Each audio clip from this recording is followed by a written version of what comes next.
আসসালামাইকুম। আজকে চলে আসলাম আরেকটা ব্লগ নিয়ে। এখন এই মুহূর্তে আমি আছি হচ্ছে বসরা ব্রিজ।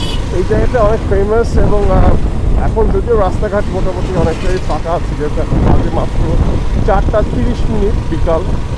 পরেই সন্ধ্যা হয়ে যাবে, 1 ঘন্টা পরেই মাগরিব আজান দিয়ে দিচ্ছে। তা আমি আশা করি একটু তাড়াতাড়ি আমি নেমে আল্লাহ পাকে বসে যদি নামাজটা পড়তে পারি আসরের, আলহামদুলিল্লাহ। যাই হোক, বসরা ব্রিজের লেফটের দিকে দেখতেই পাচ্ছেন পানিগুলো বেশ ময়লা। আমি স্টপ করছি না।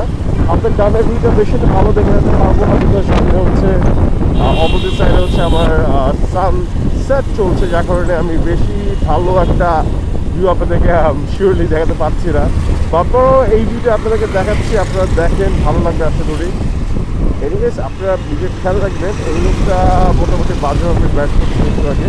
তা আমি চেষ্টা করছি যেন আমি কোনোরকম অবস্থাকে পার হয়ে যাই। তো যাই হোক, আপনারা নিজের খেয়াল রাখবেন, সাবধানে থাকবেন, আর অবশ্যই অবশ্যই অবশ্যই সাবধানে ড্রাইভ করবেন। এইটা আমি অলরেডি বসে ব্রিজ থেকে এক্সিট করেছি। এখানে সামনে দেখতেই পাচ্ছেন একটু হালকা আবার স্টপ আছে। তো যাই হোক, ভালো থাকবেন, আপনারা সবাই নিজের খেয়াল রাখবেন, অবশ্যই নিজের খেয়াল রাখবেন, সাবধানে থাকবেন প্লিজ। আমি কলেজের রুটটা পরে আপনাদের সাথে আমি অবশ্যই আবার দেখাবো।